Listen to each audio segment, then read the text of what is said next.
GearNetwork.com. The following is a presentation of the Gear Radio Network. 1, 2, 3, 4. I believe it's a big challenge for our building to keep things in perspective and to, if we're going to get addicted to anything, let's get addicted to the process. And with that, we welcome you to Trust the Podcast, powered by Better Live Than Dead in the Gear Radio Network. This is episode 137. Episode 137, my babies. Oh my goodness, after a week away, Ryan Wolfe, I have come back to play, my friend. Oh man, I'll tell you what, I'm glad to have you back. Not only am I glad to have someone to talk to other than myself, but feeling a little better myself too. I've got more of my voice back, which is great. Good. It only took me, I think, 2 weeks to feel better, but Dude, we got a nice going around, man. It's been going around like last week too. The whole house, knock on wood, minus Michelle, got some form of illness, and it was rough. The terrible part is I never leave my house. Well, I guess that, but does Mrs. Pizza Lady? Yeah, Mrs. Pizza Man, the Pizza Queen does work outside the house, and the little calzone does go to daycare. So I'm just in a world of hurt over here. But the running gag is I'm sicker now than I was when I worked in an office, but I'll take it because I like to work from home. You know what? I don't blame you. I love doing it myself when I can. The way of the world of corporate America, though, you just never know. It's just some people hate it. Some people hate it. Yep, exactly. Indeed. So we're talking Buffalo Bills versus Tampa Bay Buccaneers. You know what we call those people? What? Cowboys fans. That's a true story. It's Halloween. I'm being Mr. Perez for Halloween. Oh, there you go. That'd be. I don't know if I'd be able to pull that off. I don't know. Did you see Tracy Walker III's purple suit though when he walked into Monday Night Football today? No, total freaking purple pimp suit. So I don't have the moxie. I don't have the swagger to be Lewis for Halloween, but maybe I'll do it someday. You can hear us on.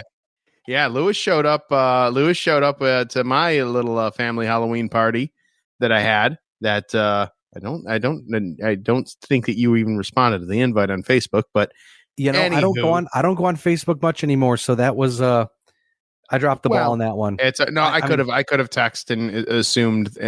I assume Ryan, everybody uses social media, and although now, breaking down the fourth wall, me potentially having laryngitis, and Evelyn, the calzone having what is essentially been deemed hand, foot, and mouth. It was a fun couple days here. Oh God, hand, foot, mouth's the worst when they're that young. I remember that. Yeah, so we spent the past weekend just in the house, not doing a whole lot. So it probably wouldn't have worked out even if we wanted it to. That's why I said, this Halloween has been riddled with illness, as kind of expected. But we'll make the most of it next year because I've already picked out my costume. I think as long as I remember, I'm about to be Sean McDermott for Halloween next year. Oh, there you go. I'll tell you a funny Halloween story really quickly. Sure. Because the costume that I wore, which was Uncle Sam, although everybody was calling me Apollo Creed, which I also appreciate and love. Good callback. But it was not. That was not my first costume. I read the comments. My first costume, ladies and gentlemen, was going to be Jesus Christ himself. Yeah, indeed. Well, Puerto Rican Jesus, or Jesus, the cousin, that nobody talks about. we all have one of those in our family, don't we? Yeah, we haven't even gotten to the start of the podcast yet. You can hear us on betterlivethandead.com, gearnetwork.com, wherever else you listen to podcast. Make sure to hit the subscribe button as well to stay up to date on the latest podcast. I'm Ryan Wolfe. John Cimino is the co-host here on the podcast today. I'm sure you're able to guess that by now. But John, the best part about it being All Hallows Eve, I got a nice hot cup of PG Tips, some English tea here with some honey in it. I'm ready to go. We've got on over here. I'm over here drinking the official beer of the Buffalo Bills per this billboard that's around the corner from my house. A nice cold Miller Lite. I'd love to have a Miller Lite right now. Let me tell you what. But great taste and less filling. Right now, I've got Miller Lite. That would be great. Right now, I've got the projector popped up. I've got the Clutch YouTube TV multicast on. I've got on the left side. World Series Game 3 on the right side. I forgot about that multicast thing. Good call out. Monday Night Football on the right side of the screen. Today, this evening, so at the time of recording, it is what we refer to as a sports equinox, the only day of the year that we have the four major sports all playing on the same day. You've got Monday Night Football tonight. You've got the World Series tonight. You've got the NBA regular season and the NHL regular season. Not to even begin to mention, too, you've got Major League Soccer playoffs. I mean, there you go. The gift that keeps on giving, man. There is so much to watch on television tonight. It's not even funny. Hey, you know we're what? Gonna roll really quickly before we roll into the podcast. I got to ask you as the baseball guy here, one of the baseball guys here. Do you miss Joe Buck calling World Series games? I miss Joe Buck calling baseball. He seemed to make it fun. But I'll be honest, I told someone today actually at work that I'll break down the fourth wall on this one. I watched maybe 5 baseball games this year. So that's about 4 more than I did. Well, because I said, and this is the BLT major league games. I'm gonna make it real quick on I went to at least 6 Red Wings games this year, so I was pretty pleased with that. Yeah, that's fair. I mean, they're local. It's a lot of fun. It's a good time. But break down the fourth wall. I think I'll be able to get back into baseball full time. First off, and the Red Sox are better. Second off, when they finally get robot umps, because John, I sent you the text in the Gear Network, the chat. The 2/3 iPhone, 1/3 Android. Lewis is dying on a hill. Text thread of how only one of the 7 games has a high-rated umpire. The rest of them are horrible. Why wouldn't you want your best games called by the best umps? Much like the NFL with their reffing issue lately, but that's a different conversation for a different time, because that we can open up Pandora's box. But absolutely, either way. Enjoying all of the sports that are going on currently, and enjoying the Buffalo Bills most recent win. We kind of had, you had a bye week, but we kind of had a mini bye week from Thursday night to now Monday night. Buffalo closes the book on Tampa Bay on Thursday night, securing a 24-18 victory. Buffalo moves to 3-0 versus Tampa Bay in Orchard Park.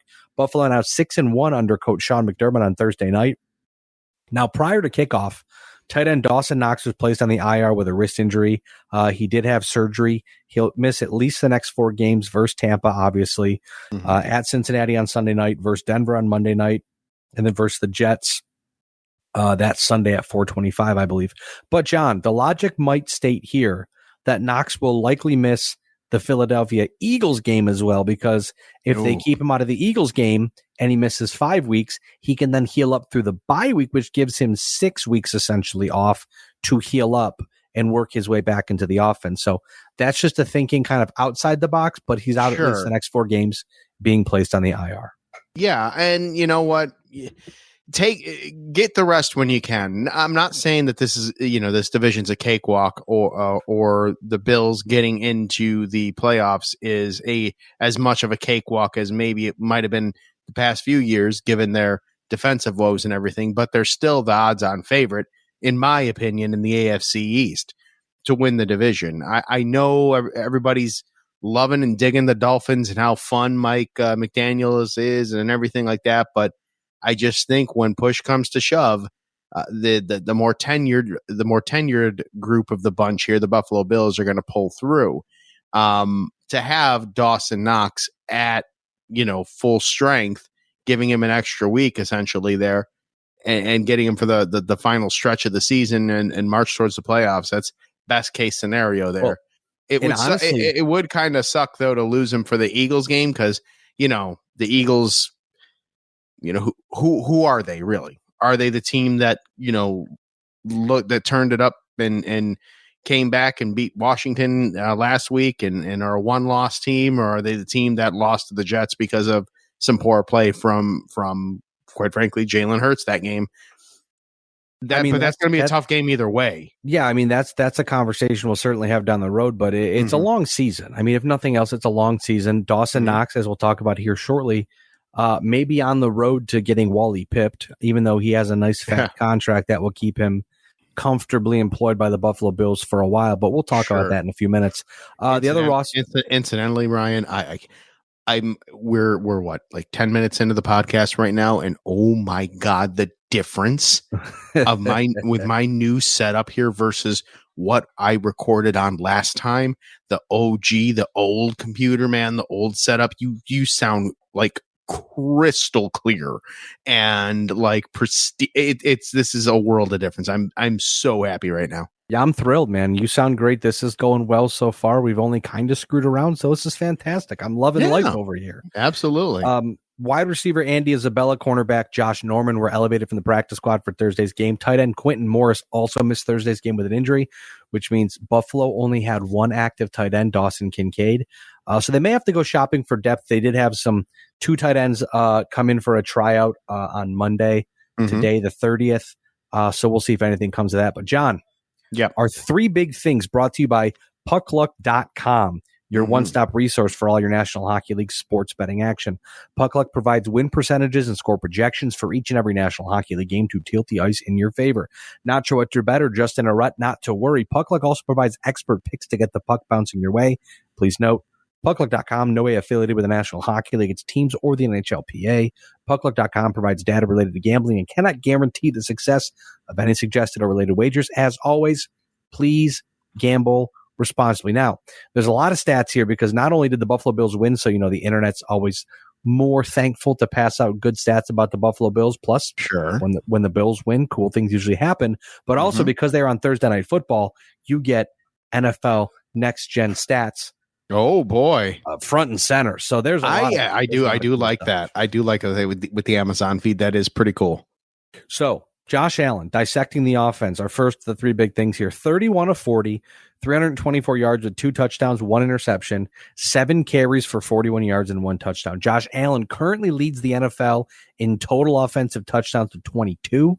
He's tied with Steve Young for second place on the NFL's all-time list for rushing touchdowns by a quarterback with 43, trailing only Cam Newton with 75. I do know that Jalen Hurts is coming up hot on those two as well. Allen now has 10 career games with 300-plus passing yards, 2-plus passing touchdowns, and at least 1 rushing touchdown, second all-time to Tom Brady, who has 12 such games. Also, Allen is the first player in the Super Bowl era to have 17-plus passing touchdowns and 5-plus rushing touchdowns in the first 8 games of the season. He also tied Dan Marino for second most offensive touchdowns in a player's first 6 seasons with 199. I always forget too. This is kind of funny. I always forget that Josh Allen has 1 career receiving touchdown. So when I looked up and I saw he has 155 passing and 43 rushing, I said, well, that's not 199. And I went, oh yeah, that one year he caught a touchdown, which gets him to 199. He trails Patrick Mahomes, who had 204 offensive touchdowns, 192 passing, 12 rushing in his first 6 seasons, which I know the stat is a little flawed because Patrick Mahomes did not start his first season, but who cares? Who gives a frog's fat ass on that one?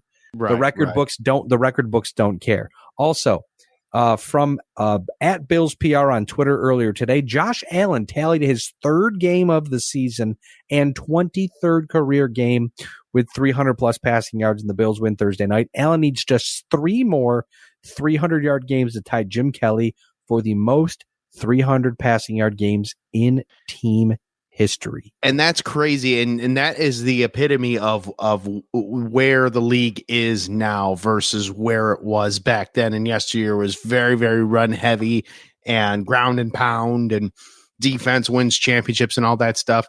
And I remember now too, and it's funny as you're reading that stat, I remember on this very podcast, these very airwaves, when Josh Allen hadn't thrown a 300 yard game yet, and you were wondering, is he ever going to do it? Like we know he runs, we know he does. He never got a 300 yard game, and then he started just getting them like routinely, and it's really cool to see in his continued progression. It's crazy to me, really, honestly, and truly crazy to me, being in this area, having grown up, having seen the greatest era of Buffalo Bills football, arguably in the 1990s. And this is a serious contender. We are living again through a serious contender to those great Buffalo Bills football teams and those great Buffalo Bills football legends. Yeah. We're seeing them live and in show enough living color. And Josh Allen's still young. He's got a long way to go yet. So he's going to be like up there in all of those records. If he's not one, he's going to be top 3. Easy. I mean, not to mention too, Josh Allen in that Buffalo Bills offense looks so much different when the leash was off of him. Because right. There we have seen, John, we've talked about it. We've seen highlights where Allen rolls out of the pocket like usual. That's a Josh Allen, like a go-to move. And then he usually rolls out, runs up. Mm-hmm. He rolls out and stops, like dead in his tracks. And you're like, oh, I see what's going on here. On Thursday night, it really seemed like it was not something that was encouraged, but could be used. And it adds a completely different dimension to that offense, because once Josh Allen gets out of the pocket, it is next level. It is so much fun to watch because it absolutely he makes other grown men look silly. Yep. And the most impressive thing, these next couple stats here from Next Gen Stats at Next Gen Stats on Twitter. Allen averaged his quickest time to throw in a game in his career at 2.27 seconds. As a result, he faced a career low 13.0% pressure rate. He has recorded the 4th highest success rate of 57.8% on quick passes this season. As of Thursday night, he also leads the NFL in attempts 33, completions 18, yards 282, touchdowns 5, and expected points added plus 17.6 on pass plays when scrambling to his right this season. Also, Josh Allen has scrambled for 21 touchdowns since entering the NFL in 2018, 9 more than the next closest player. So again, and he Josh Allen is going to. Yeah. Well, when he ran for that touchdown in the game, did you see how he stared? The defensive lineman, I can't remember what his name was. Oh, yeah. But as he was crossing the goal line, he just gave him this look. And like, here's the thing. Josh Allen is a dog. He's going to turn the ball over. We know that about him. But this is very much taking the very good with the not so good. It's like when you get a sub and they accidentally put tomatoes on it and you're like, well, I fucking hate tomatoes, but you know what? I'll take them off and eat the sub anyways. That's kind of where we're at right now. Like, and that's where you have to be. You have to be that, because there are some anal Bills fans out there that are like, oh my God, he keeps turning it over. What the hell? What the hell? I know you're laughing. You degenerate. Well, here's the thing though, John, it's again, I understand it's the narrative, because when the Bills lose, Josh Allen's turning the ball over. But when the Bills win, Josh Allen's turning the ball over. It happens. It's just the type of game that he plays. He sometimes has brain farts. He sometimes just kind of shits himself on the field. Yeah. There was a guy by the name of Brett Favre, whom royal piece of shit, as we all grew to know. But in the same, when he played his game, he was a huck and chuck passer. And he left the game not only leading the NFL in touchdown passes, but he also led the NFL in interceptions thrown. It was just kind of the way of the world when Favre was playing. You know, a sharp contrast was Aaron Rodgers when Rodgers was in Green Bay, where he barely ever turned the ball over. Favre did it all the time, but they still won in spite of that. So, you know what? I'm not saying Josh Allen is today's Brett Favre. God, I hope he's not. But in the same, maybe that's just what comes with the package. You have to learn to take that bad with the good. There's been more good results, regardless of the amount of interceptions he's thrown or times he's fumbled or worn his heart on his sleeve, and the opposing defenses, zone in on that. For what the Bills have done in his entire tenure, I don't think that I wouldn't be shaming him over his 68 career interceptions right now to his 155 career touchdowns. We don't know if Josh Allen is the next Brett Favre until we see what his dick looks like in a pair of Crocs. We don't want to do that. We don't want to see that. No, thank you. So this was pointed out by a good friend of the podcast. Some people may want to see that, but certainly did you see the old man who was wearing the t-shirt in the crowd? I did, and I laughed. That shit was hilarious to me. Yeah, that is my ideal weight is Josh Allen on top of me. That is a way to go, man. Indeed. Josh Allen has 22 total touchdowns. Patrick Mahomes has 15 total touchdowns. Allen is completing 71.7% of his passes. Mahomes is completing 68.6% of his passes. They both have 8 interceptions, but who's the quarterback that is talked about as being a cancer for his team and the reason why his team can't take the next step? Oh, that's right, Josh Allen. That was pointed out by AJ Sobolski on Twitter. Who the hell is that? You don't remember earlier this year when the Bills when is he Allen someone that pays for his blue check mark? No, I'm saying in not the tweet. I'm talking about in general earlier this year when they were talking about, oh, Josh Allen leads the NFL in interceptions since he came in the league. Oh my God, he turns the ball over a lot. Oh, Jesus. But then when he busts his ass and goes out and wins a game single-handedly because he's jumping over, running through, throwing the ball like a madman, all of a sudden it's like, who cares? But then when Josh Allen makes a mistake, it's like, this is why the Bills aren't going to win the Super Bowl. And you're like, but that's Monday morning quarterback, douchebag on the internet that couldn't play a football game in Pee Wee League, let alone in the NFL. Like, who cares what they think? And who cares? I could tell you who doesn't care. Josh Allen. Josh Allen don't give a shit what he thinks. Hey, you know why? He's got how many millions of reasons not to give a shit what that a lot of reasons thinks. Yeah. And I'm sorry, I feel like I keep jumping in at the wrong time. I am off of I feel like I'm off kilter this evening. I'm trying to keep it going, but it's no, don't worry about it, man. You know what, this is what happens when we record past a certain point at night. It's far looser. Yeah, I mean, when we podcast, not dreaming dragging knuckles because I want to use my system that I'm using now, and I'm very happy. I'm sorry. Well, when we normally podcast earlier in the evening when we both are still somewhat with it. Yes. And I mean, right now at this point, I'm on fumes, but I'm having a good time. I'm enjoying it, man. I'm sorry, dude. I'll stop. I'll stop littering this podcast with words. I'll let you keep going through the script here. Oh, you're okay, man. All Josh Allen, his shoulder continues to be a worry. He said after, quote, I'll be sore for a couple of days, but we'll be fine. It's looking like it might be an AC joint issue, which is more of just a pain tolerance at this point than anything else. But I'll be curious to see how that impacts him as the weather gets colder. And AC joints are nasty for sure. Yes, they are. They really are. Wide receiver Stephon Diggs, 9 receptions, 12 targets for 70 yards. Dog. Death, taxes, and Diggs for the second straight week for sure. Yep, of course. 9 receptions on Thursday pushed Diggs to tied for 40th all time in receptions at 767 with Marshall Faulk. Mm-hmm. Impressive stuff. That's very impressive. The reason we bring that up, Diggs surpassed Buffalo Bills legends James Lofton and Eric Moulds, who finished their career with both 764 receptions. Very odd. Mm-hmm. And also Chad Johnson, Ocho Cinco at 766. Ocho. That's great. Also pointed out by the Buffalo Bills PR team, Stephon Diggs tallied 9 catches on Thursday, improving his career total to 767. Diggs now has tallied the second most receptions by a player prior to turning 30 in league history. Third, Larry Fitzgerald, 764. Second, Stephon Diggs, 767. First, DeAndre Hopkins, 789. That's important because Stephon Diggs turns 30 years old on November 29th. So the Buffalo Bills have 1, 2, I think 3, 4 opportunities for Stephon Diggs to get 77, 87, 23 catches, and I think he'll be fine.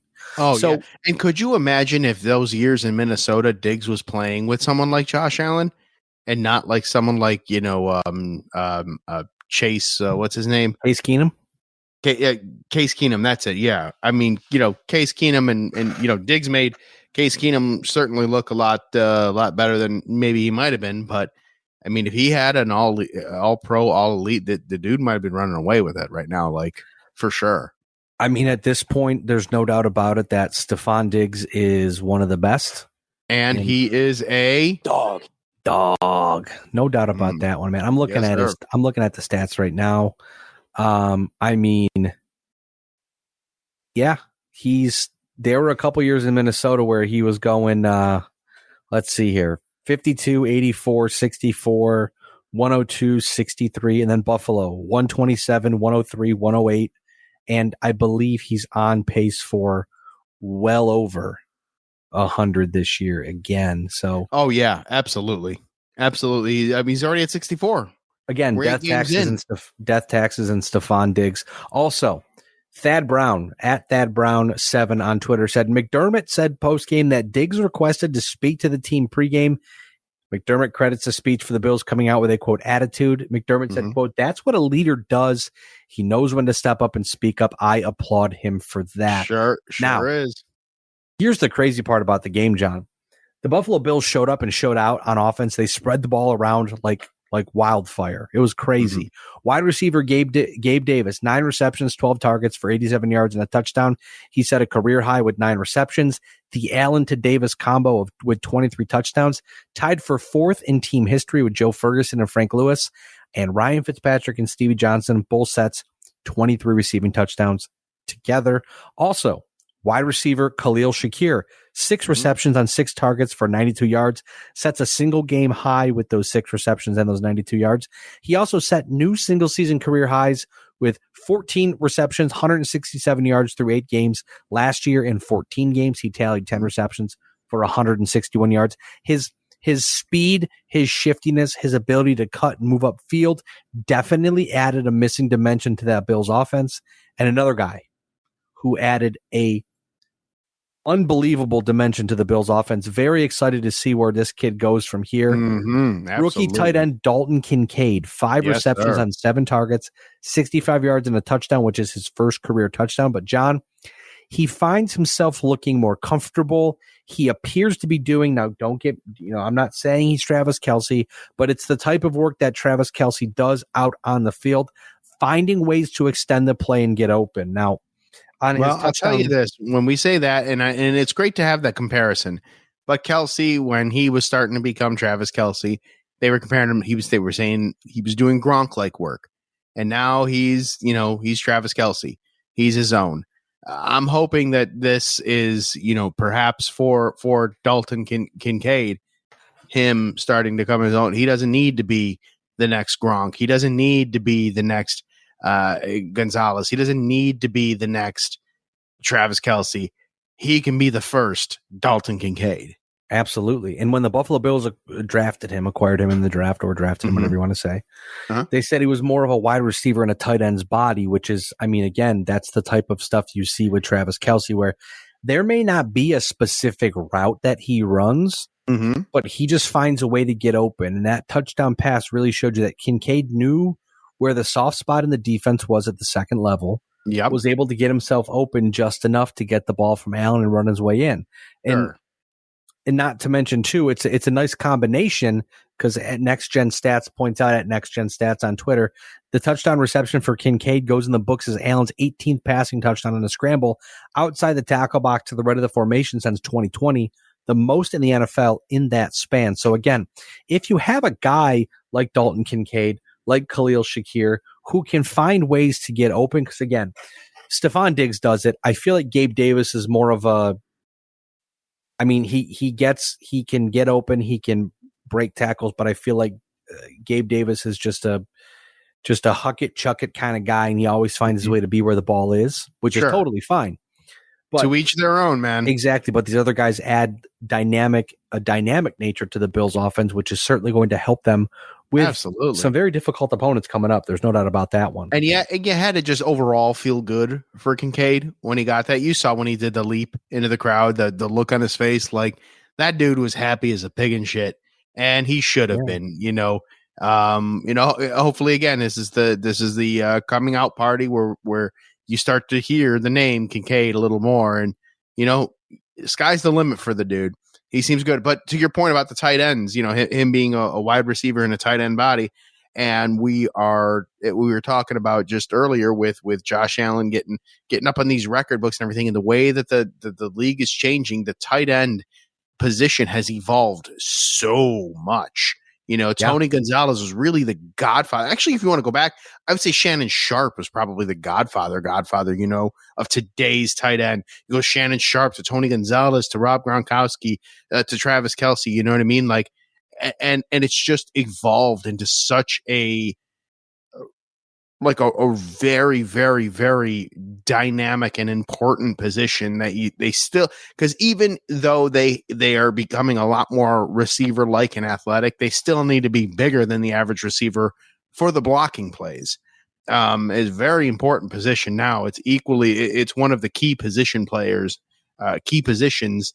that need to be filled. If you have a good tight end, you have a really good dynamic offense. Absolutely. And speaking of having a dynamic piece to an offense, James Cook, running back, we know all about him. 14 carries for 67 yards, 1 reception on 1 target for 6 yards. He continues to look dynamic and confident, which is a huge coup for this Bills offense. It allows them to spread it out, as we mentioned, which brings us to putting a bow on the O. Davis and Diggs both recorded 9 receptions, marking the first time Buffalo had multiple players with 9+ receptions since December 7th, 2020 at San Francisco, when Stephon Diggs had 10 receptions and Cole Beasley had 9 receptions. Now, John, the up-tempo offense as well was something the Buffalo Bills relied on a lot on Thursday. It allowed Josh Allen to call plays at the line, no huddle, which set the tone for the offense, and Tampa Bay could simply not keep up. At Pat_Thorman on Twitter, quote, the Bills 32.4% no huddle rate last night was their highest in nearly 4 years, which they last accomplished week 14 in 2019. The offense does appear to be more dynamic with Kincaid over Knox, but again, as I mentioned, we saw Thursday what people mean when they said that Kincaid was a wide receiver in a tight end's body.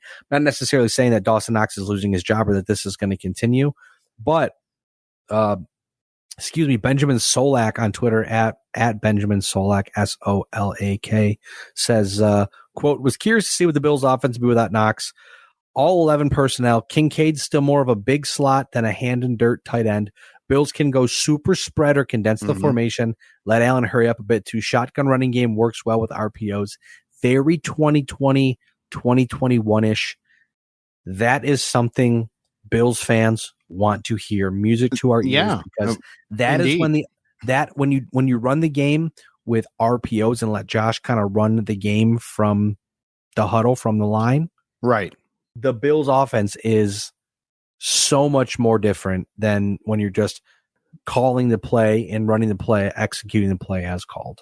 Indeed. And you know, it's not necessarily, I really wouldn't want to get the narrative out there or hope that the narrative stays out there is that you know, Knox could be out of a job because Kincaid is, you know, coming to his own here. I seem to remember a couple of great Patriots teams that had 2 tight end formats. We won't mention the other one because, you know, opposite Gronk, because he was obviously a royal piece of shit too. But in the same, they were both like massive weapons, like on top of the receiving core, having Randy Moss and someone else. For those Patriots teams to have 2 like able tight ends that really could open up that offense, you go into a 2 tight end formation and send both of them out. Like you got toys, you got weapons at your disposal with that. So forget the damn narrative about who's getting who, and just put them both out there. What the hell, you know? Yeah, I agree with that. I mean, it's again, looking at it, it's one game. I don't want to get too excited. And it was against the Bucs too, so that's another. Yeah, I mean, they have been good earlier this year. They kind of slowed down a bit recently, as we saw. They could have won the game had that Hail Mary gone a certain way, or one thing that gets me worried, John, and the only reason I mention this is because there is a stat attached to it, as if you can be surprised here. Okay, well, Buffalo's in the business, Ryan. I appreciate that. Buffalo's last 4 drives, they punted from their own 49, from Tampa Bay's 47, from Tampa Bay's 49, and from Tampa Bay's 48. Per Opta Stats, no other NFL team in the last 30 years, has gotten within a yard. Good Lord, I'm struggling over here. Try this again. No other NFL team in the last 30 years has gotten within a yard of, or past midfield on each of their last 4 drives of a game and punted on all 4 until the Bills did it on Thursday night. I don't know if they were just playing conservative or what the situation was. Do you think they had multiple opportunities to put it away, and they just didn't. Sure. I mean, I almost wonder about the shoulder then. You know, did Josh Allen's shoulder play anything into that, any factor into those, that conservative play? Like, how banged up really was he by that point in time? Still taking hits, still coming in and doing the thing, but could that have maybe played some factor into that? Certainly. I mean, but not to mention, let's roll over to the second of the three big things here, because this is another reason that the Bills may have decided to play it safe. The defense, breaking down the defense, linebacker Terrell Bernard, 8 tackles, 6 solo, 2 pass deflections. He continues to develop into a very important piece of this Bills defense. Defensive tackle Ed Oliver, 2 tackles, 1 solo, 1 sack, a tackle for loss, a quarterback hit. Tied his career high with his 5th sack of the season, set a career high in 2019. Also, his 5 sacks are most by a Buffalo defensive tackle since Jordan Phillips had 9.5 sacks in 2019. Mm-hmm. Speaking of someone also kicking ass, defensive end AJ Epinesa, 2 tackles, 1 solo, 1 sack, 1 tackle for loss, and 1 QB hit. It's his 5th sack of the season in 8 games. His current career high is 6.5 sacks in 15 games last season. Also, cornerback Teron Johnson, 6 tackles, 4 solo, 1 sack, 1 tackle for a loss, and a quarterback hit. Also, something I didn't put here, Jordan Poyer is developing into this new hybrid role where he's a safety and also like a linebacker, and it worked out incredibly well for the Bills on Thursday night. Again, not sure if that's going to be something moving forward, but being able to play Taylor Rapp and Micah Hyde as your safeties, and then kind of having Jordan Poyer as a hybrid, whatever situation, have him playing in different spots. You can definitely see when he moves up a little more as a linebacker, you can definitely see his ball hawking instincts are taking over. And the one thing I love about this Bills defense so far, especially the one thing that I'm really enjoying about Christian Benford, is the fact that could they go for interceptions? Sure. But going for the interception may put them at risk of getting burnt. So instead of going for a pick, Christian Benford's just diving all over the place, swatting balls out of the air to make sure that no one gets to it. And that's, at some point, obviously you want the turnovers, no doubt about that one. But to see this type of play, the dog mentality out of this Bills defense, despite the fact that they are so injured, is absolutely incredible. And you know what? Perhaps that pregame speech by Diggs, brought that dog out in the defense too. When you're out there and you don't let him fool you. Maybe they're not listening to our podcast, but they're certainly listening to the ESPNs of the world, to the Fox Sports of the world, to all of those of the world, where they're hearing all these injuries, Buffalo's injuries, their defense is the weak part of the team. And, anybody with any sort of pride is like, F that, man. We're going to go out there and we're going to do our thing. And, do you want turnovers? Yes, absolutely. You do. But in the same, if you can't get turnovers, that play, swat the ball away and keep it and don't make the mistakes. And that's a great trade-off there. So hats off to the defense for coming back and playing like dogs in those scenarios, given everything that they've faced this year so far. Well, hey, and they showed up and showed out on Thursday, man. They allowed 237 passing yards, 78 rushing yards. There were penalties. Of showing up and showing out, though, completely unrelated subject here. Did you see the introduction to the game from that Amazon Prime did? And kind of all tied it into, they had all of the entertainment and the story and the this and this and this, and then it kind of tied down to just the team running out in real time. It was. I did see most of that. Yeah, that was incredible. It was fantastic. Like Amazon does a really, really, really good job with that type of stuff. Like the Super Bowl's got its work cut out for them after that one, because that was freaking awesome. Oh, they don't mess around. It's a shame that Al Michaels is kind of just doesn't give a shit. Salty Al Michaels is also one of the funniest things though about Prime. It makes it worth watching, especially when you got like those crappy games are going on and Al Michaels like, nobody's watching this. Who cares? It's that Bob Uecker scene from Major League. Yep.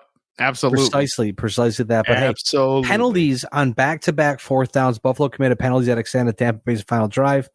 Despite Tampa Bay doing themselves in with minimal urgency, seeing these penalties committed at an important time of the game, certainly frustrating. Teron Johnson had illegal contact, which, sure. And then Jordan Phillips face masked Baker Mayfield on a sack. which try to rip his goddamn head off.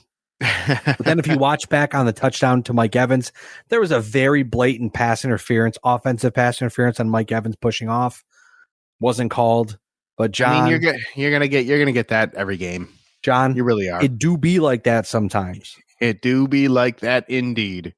Now, talking about Al Michaels, defensive end Shaq Lawson blocked Tampa Bay kicker Chase McLaughlin's kick, his field goal attempt, marking Buffalo's first blocked field goal since Daquan Jones blocked the field goal versus Cleveland, November 20th, 2022. He just didn't give a shit about it. Like, he was just like, oh, you kicked the ball really far to the left. It's like, well, it was blocked. So you got a hand on it, but you just missed that one, Al. It's okay, buddy. You know what? I hope he commentates until I want him to walk out on his own terms, and he's collecting that paycheck. He's collecting he's collecting that Bezos money to go there, and he don't care. And it's great. I'm there for all of it. I was gonna say he's cashing that check every single week as Marcus Peters runs a pick six back on Monday Night Football here. That was awful. But I would say that he's cashing that check. But let's be honest, Al Michaels probably he probably got so much money. It's like, oh, I got a transaction. Cool. I got more money. Indeed. Awesome. Oh, look, I just looked at the dual screen there. Texas up 3-0 over Arizona too. Yeah, man. It's interesting. The whole thing is interesting. I'm very excited about these sports, man. Also excited about linebacker Von Miller.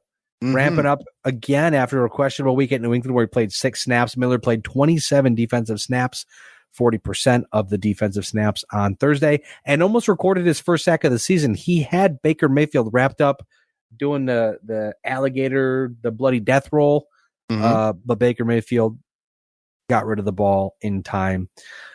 He'll get there. Von Miller will get there, and I think as soon as he gets comfortable with his knee, it is all over for opposing quarterbacks. But getting back on the wagon on Thursday night, kicker Tyler Bass had a 37-yard field goal to open up scoring on Thursday. This is a big deal because it extends his scoring streak to 57 games, breaking a tie with good friend Ryan Lindell, old friend Ryan Lindell. Oh, man, Ryan Lindell. That's a name. For the 4th longest streak in team history, Lindell had a 56-game streak from 2009 to 2012. John, with that being said, before we do that, I have a Ryan Lindell story. I met him once. Oh, go for it, because I got to drink some water. That's what I was going to throw it to commercial. I met Ryan Lindell back when I worked at Verizon Wireless. They were doing some sort of promotional thing, right? And Ryan Lindell and I can't remember who else came. It wasn't Stevie Johnson. I wish it was, but it wasn't. It was I don't remember who it was, but it was Ryan. It was Ryan Lindell and it was someone else.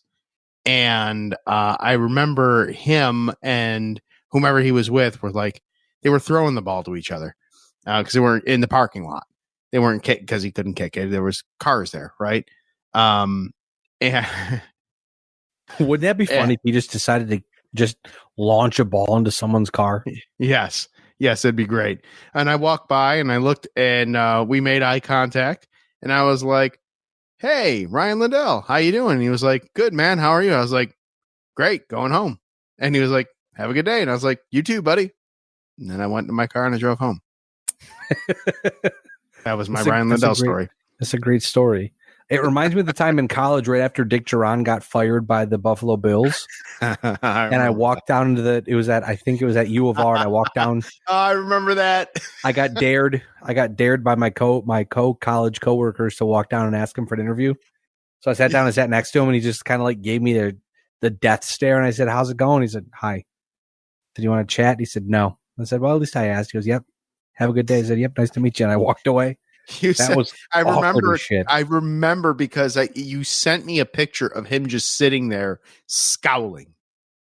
He just had this look on his face. He hated being where he was at the time that he was there. And I actually remember that text. And it was back when I had an Android. So that was 2009, 2010. That was 13 years ago. I remember you telling me that. And I was like, no way. And then you sent me the picture and I was like, Jesus Christ, he looks mad. I'm going to go get an interview with him. And I was like, no, don't do that. I'm going to do it. I was like, all right, go ahead and do it. Well, I asked him, how did it go? Not very good. Yeah, that's correct. It went very poorly, but Dick Geron. memories. Forgot about that dude. Yeah. Buffalo forgot about him too. Yeah. Him, Mike Mularkey, Chan Gailey. Oh God, Chan Gailey, the old librarian. Well, anyways, on that note, we'll take a quick commercial break. We'll be right back. More Trust the Podcast after this quick break here on the Gear Radio Network.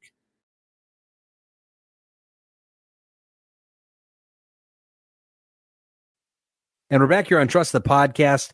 Third of the three big things. As always, we are wrapping up the NFL. I don't think I've changed the week number in quite some time. Let me double check on my phone.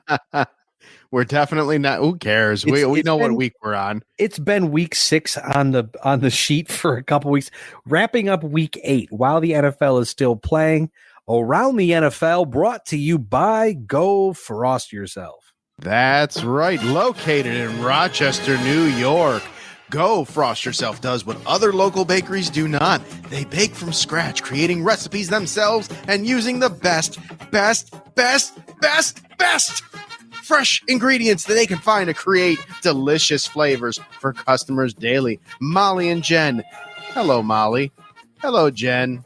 They've worked tirelessly to create what Go Frost Yourself has become today, and their passion can be tasted in the items that they bake. Don't believe me? Ask Ryan Wolfe. He'll tell you about Iron Cheek for you. When you find yourself looking for an item for a special occasion, or maybe you just want to try their incredible cinnamon rolls, if you are local to the 585 or take that short drive from the 716, you can visit Go Frost Yourself storefront at 2544 Ridgeway Avenue or at GoFrostYourself.com. Yeah, man. They got delicious stuff, and I will. They do. Whenever I'm out in the Greece area, I always try to make a stop there and get myself some delicious cupcakes. Well, that makes you a dog. Dude, it makes me, they're so good. I can't even talk about it, but. Well, I have a birthday coming up soon. So, I have lots of friends in the bakery business too. So I'll be stopping several different ones, and Go Frost Yourself is indeed on that list. So Molly and Jen. Hello, Molly. Hello, Jen. Hello. You may see me there. I'm all about that, man. Hey, yeah. Halfway to 2K, Miami wide receiver Tyreek Hill reeled in 8 receptions for 112 yards and 1 touchdown on Sunday. Became the 4th player in NFL history to record 1,000-plus receiving yards through a team's first 8 games. John, he's on pace for 130 receptions, 2,155 yards, and 17 touchdowns this season. Damn. Absolutely unbelievable. That is insane to me. But he's fast. Cheetah. That's what he puts as his Twitter handle is Cheetah. Dude, I mean, I feel like Tua Tagovailoa is a good quarterback. He's got a nice arm, but I feel like Tyreek Hill's ability to just run and get the ball yeeted to him. Yep. Works out well for everybody involved, Absolutely. It does. And I mean, he was that, I don't want to say he was, the difference maker in Kansas City. Certainly you had a guy by the name of Patrick Mahomes there too, but I mean, he was doing the thing there, and now coming to Miami and doing the thing here, helping Tua become the quarterback that Miami thought he was or thought he would be. Just needed to get him the right weapon. I mean, he's doing things, and if he can hit that 2155, I don't think anybody doubts that the Kansas City Chiefs miss Tyreek Hill.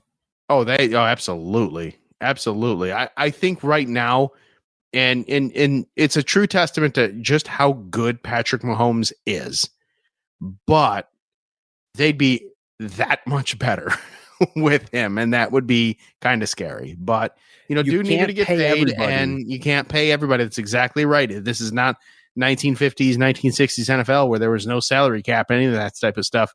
You got the salary cap for reasons like this to try and create that balance within the league. And Miami's, and Tua especially, is benefiting greatly from Tyreek's being there and his ability to just outrun everybody. So I was going to say, the ball, he'll go. you can't pay everybody, but maybe you should have paid Tyreek Hill. Yeah, I agree. Well, speaking of paying players an assload of money, Denver, and speaking of Kansas City, Denver snaps a 16-game losing streak to Kansas City with a 24-9 victory. The narrative this week is going to be, well, Patrick Mahomes had the flu, so that's why they lost. But Denver handled the Chiefs. Everything that they had, Denver handled them both offensively and defensively. Now, John, we're taking a stand here on the podcast today on Trust the Podcast. Let's take a stand, Ryan. The official stance of Trust the Podcast. We are refusing to accept the Russell Wilson slander. Absolutely not. We know Denver quarterback Russell Wilson is a certified fucking dork. I get it. You know what? At one point, John, remember the podcast last year? I got to cut you off here because I got to remember this. Remember last year, we had a podcast where we discussed how at one point in time, Russell Wilson had more bathrooms in his house than touchdown passes thrown. I do remember that. Yes, I do. I do remember that. This year, though, not the case, man. Not at all. 1,613 passing yards, 6 touches, 4 picks. He's on pace for 3,428 passing yards, 34 touches, and 9 picks. John, keep in mind his 16 tutties that he has this year is tied for what he had in all of season last year. John, I'm going to go one further. I sent this to y'all earlier in the Gear Network chat. Yeah. Russell Wilson this year ranks second in passing touchdowns to interception ratio, fourth in passing touchdowns, first in passing touchdowns per attempt, fourth in passer rating, and tied for first in fourth quarter comebacks. So the Denver Broncos may be liquefied baby shit overall as a football team, not Russell Wilson, not Russ the cook. Let him do his thing. He may be a simp too. I think he's a pretty big simp. He does not wear the pants in that relationship and that family. That's okay. Nope. That is not the video I wanted. I don't know what just happened. This was the video I wanted. Sorry. Limit. Let's try it again. Mr. Unlimited. There we go. Yes, I do have a Mr. Unlimited soundbite. Russell Wilson. Russ, you do your cooking now. We acknowledge you, Tribal Chief, as Mr. Unlimited. Yeah. Let's ride, baby. Let's ride. Seriously though, what a fucking dork that guy is. But hey, he's something, man. He got paid. He got paid so well that they can't do shit about it for quite some time. So nope. Good for him. You know what? More power to him. Denver lost to the Jets in the oh my God, the Hackett Bowl there. And I'm not the biggest fan of Sean Payton in either direction, but I've never really hated Russell. He's fun to troll. He really is, because he does it to himself. That exactly. But time. But in the same, he's harmless. You know what I mean? He is, and I think that's what even makes it better. Is he's harmless. He's a dork. He does it to himself. He does not do anything to avoid taking the troll spotlight away from him. Right. But this is why the NFL. This is why we say any given Sunday. The same Denver Broncos, who allowed 70 against the Miami Dolphins, just beat the defending Super Bowl champions again.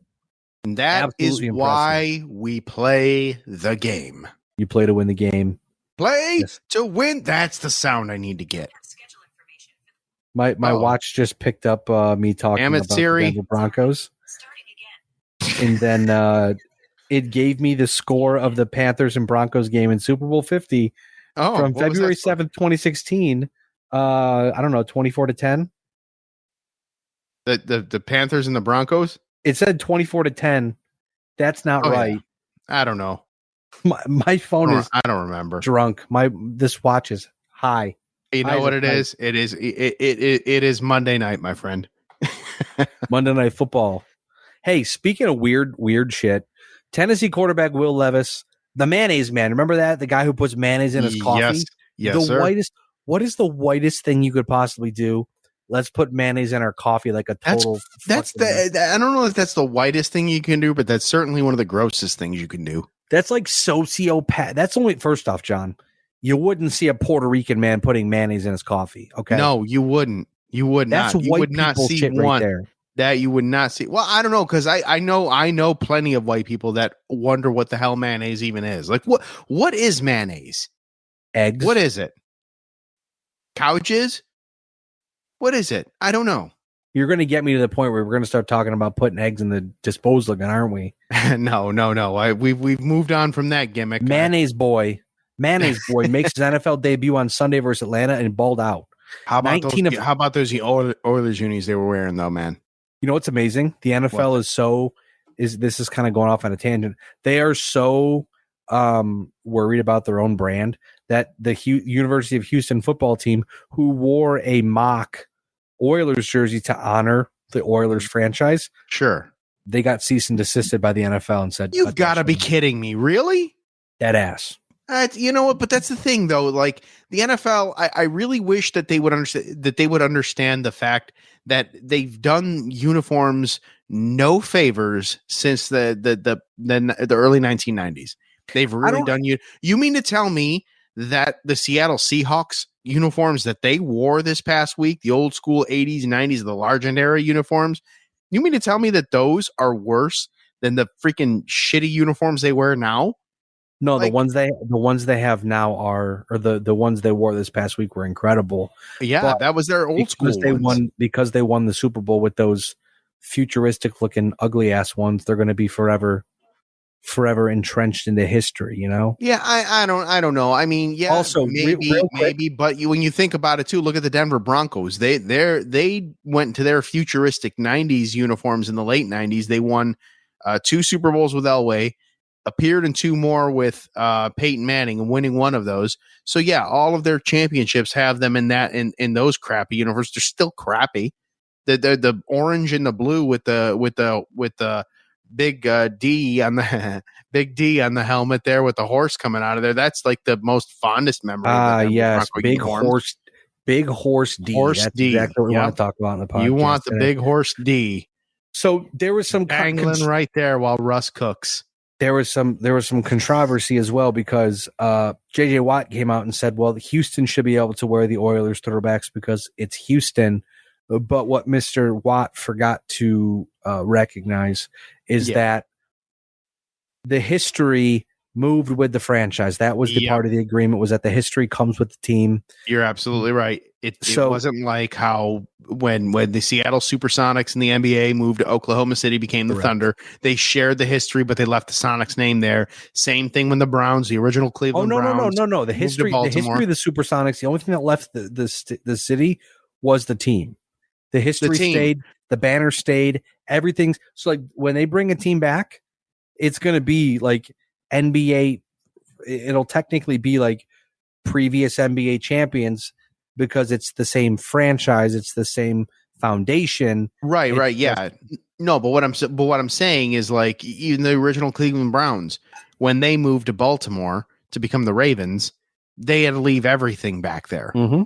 Baltimore was starting brand new, and Cleveland was awarded a new franchise 3 years later. It's so weird. Yeah, it was not one of those things. Now, in theory, what I would like to see happen, and I don't think it's going to happen until the Addams family doesn't. It's Monday night, folks.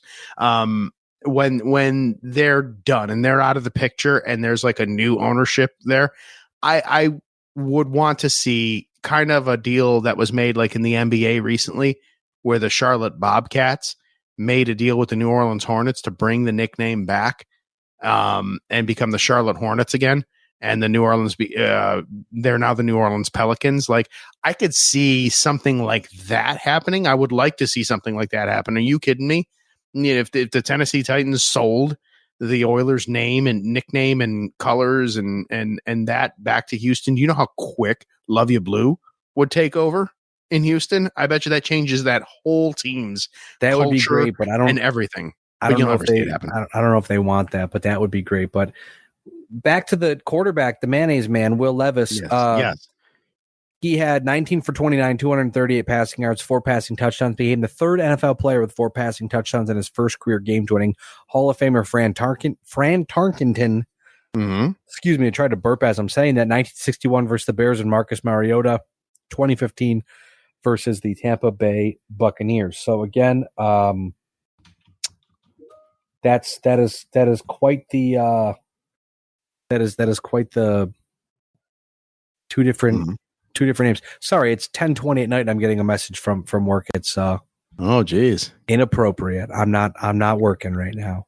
Speaking of not working, John, Minnesota quarterback Kirk Cousins out for the rest of the year, tore his Achilles tendon. Very painful to watch the replay because there was no doubt about it.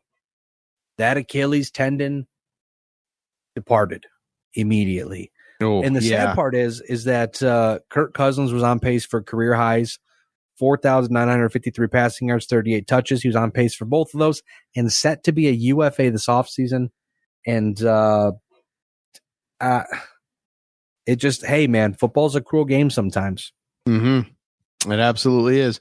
You know, I'm looking here at, because I knew there was some of the Seattle Sonics history that I know went there. I know we're not BLTD and this is a Bills Talk podcast, but all of the retired numbers of Oklahoma City Thunder, aside from like Nick Collision here, they're all Sonic numbers. Where are you looking now? Bob Blackburn, broadcaster, 1967 or 92. Jack Sigma, the center, 77 to 86. Fred Brown, the guard, 71 to 84. Spencer Haywood, 70 to 75. Lenny Wilkins, the guard, 68 to 72. I think it's a shared history is what I'm. I don't know. So we're gonna have to figure this out and get back to it. I'm looking now. I'm gonna have to figure this out. I just activated that. I just activated the stat nerd there for you. I'm just interested now. I'm interested because if you read something and it's not correct, right, and then you go back, you're like, I want to know more about it. Well, you know? call my bluff if you find it. While you're looking for that, do you want me to go to the look ahead here? I can do that. Look ahead, sure? man. There you go. Yeah, because I got to get my statement in here and piss you off real quick, John. If the season ended today, which you know it doesn't, nope. Buffalo would be the 5th seed in the AFC. They would play the Ravens in Baltimore. Furthermore, if Buffalo beats the Bengals on Sunday night and the Chiefs beat the Dolphins, the Bills would be back in first place, if I'm not mistaken, of the AFC East. So also, I do want to point out as well a roster update. The signing finally happened. Buffalo announces the signing. Well, Buffalo doesn't announce the signing, but Leonard Fournette's agent announced the completion of a physical and an agreement to sign with the Buffalo Bills practice squad. 2022, Fournette had 189 attempts, 668 yards, and 3 touches with 73 receptions and 83 targets for 523 yards and 3 touchdowns. He earned the nickname, quote, Playoff Lenny in 2020 after amassing 448 total yards from scrimmage and 4 touchdowns in 4 playoff games en route to a Super Bowl victory with Tampa Bay. Fournette could be a big addition for this Buffalo Bills offense. That he's really going to help on goal line situations too. Like that's where I would look to see the Ken Dorsey and the offense kind of use him the most.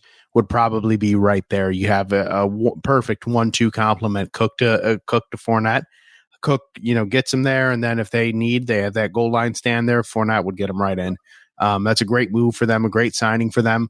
And, they're again with the depleted defense, even though they were playing like dogs this past week, they're still going to need a lot of help from the offense to keep them in the game. The offense is going to be the ones to keep them in the game most of the time. And that's a great get for them. So fully on board for that signing. That's a great one for them. And he catches passes out of the backfield, as mentioned, but also he's a very good pass blocker, which the Buffalo Bills can certainly use that as well. It's looking to me like Ty Johnson had the opportunity to prove himself, and maybe he didn't prove himself very well because this signing came just a few days after the Buffalo Bills' last game. So at this point, speaking of the Buffalo Bills playing a game, we move forward to Week 9. Buffalo Bills at the Cincinnati Bengals, kickoff 8:20 p.m. on Sunday on NBC. Cincinnati 4-3. They are tied for second in the AFC North. Technically, they are fourth in the division because of tiebreakers. Right now, they are the 9 seed in the AFC. They have scored 131 points, allowed 144 points, but, John, they are winners of 3 straight, outscoring their opponents 82-50. Joe Burrow, quarterback, 1,513 yards, 10 touches with 4 picks. At this point, his calf injury appears to be behind him. Certainly Also, looked a little more like himself this past week. wide receiver Jamar Chase targeted 44 total times in their 3-game win streak. He's on pace for a career high 146 receptions and 1,593 receiving yards. ESPN matchup predictor, John, 66.7% of America believes Buffalo will defeat Cincinnati in a rematch of the last time the Buffalo Bills were in Cincinnati, which I'll be honest, I would be surprised if Damar Hamlin showed up, if they had Damar Hamlin come to the stadium, because that's got to be some form of PTSD to bring him back to the place where he died on the field and was resuscitated. I would imagine. But it's the first time the Bills have returned to Cincinnati since that almost fateful evening. So there could be a lot of emotion involved on Sunday Night Football, but the Buffalo Bills are rolling. The Cincinnati Bengals are rolling. Be a very, very good game among two of the more talented teams in the AFC. Yep. So are you among the 66.7%, Ryan? Picking them? I mean, the Bengals looked real good against the 49ers. I'm telling you right now, I'm kind of 50-50 either way. I don't know. Yeah, I'm right there with you. I mean, I want to think for the sake of picking, I would right now at this point take Cincinnati's offense over Buffalo's defense. Yeah, this one's going to be a tough one. Buffalo's going to need to have a game where they control the clock and limit the offensive opportunities for the Bengals. If they can do that, if they can do that, but also score touchdowns. I mean, you're probably going to need to score 21, 24 points to beat the Bengals at least.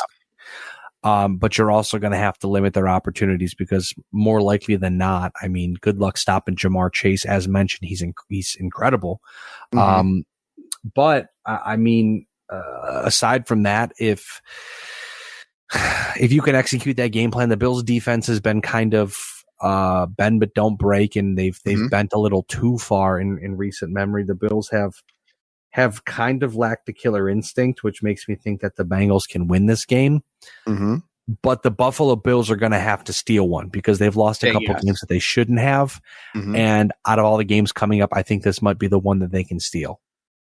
Okay, what's your score? I'm going to say 27-24. Bills win on a late. Get out of my freaking head, dude. I had 27-24, but Cincinnati. I had that same exact freaking score. That's amazing. I love it. But I had it for Cincinnati. I think Cincinnati edges Buffalo out in a close one only because of if the Bills defense was at 100%, I would be picking Buffalo in this one. But because of that, if the Bills defense were 100%, they'd have one loss right now. So let's be completely honest with each other. Absolutely. And I mean, but I think that's what's going to be the difference maker there. 27-24. I agree on the score, but I do believe that the Bengals will pull this one off, but barely. But wow, that's pretty cool. But I love it when stuff works out that way. That's crazy. And you know what else, though? As we always say, hey, Boomer, what do you got for us? No one circles the wagons like the Buffalo Bills. Going to be a great game either way on Sunday. I love it. I agree with you on that one. I mean, as always, I mean, we are locked in no matter what for a very good football game. It's the stretch run of the Buffalo Bills not playing at 1:00. So we're going to have some extra time to think about it, to digest it, to I mean, we'll have a better idea on Sunday night what the Buffalo Bills need to do. Maybe that provides more motivation. Oh, hey, other teams that should have won lost or whatever. And then the Buffalo Bills can find themselves ways to sneak in. But again, right. I think at this point, what did you say? If Kansas City and Miami both lose and the Bills win, Kansas City beats Miami. Oh, Kansas City beats Miami. And Buffalo wins, they'll be in first in the division. Wins, they'll be in first. Gotcha. Yeah, okay. So it's again, it's a situation where it's right there. What if Kansas City and Miami tie? Leave them both in fucking Germany. I don't care. Oh, it is Germany. That's right. They are there. Oh my goodness. I don't care, man. There's got to be a joke there too about some offensive firepower and balls being chucked around and flying through the air. It's too late for me to make a joke about that. All right, though. Ryan, take it home. With that being said, for John Cimino, I am Ryan Wolfe. As always, we are Trust the Podcast. You're not. We appreciate you tuning in. We'll catch you same time, same place next week. And as always, go Bills. The preceding presentation has been brought to you by the Gear Network.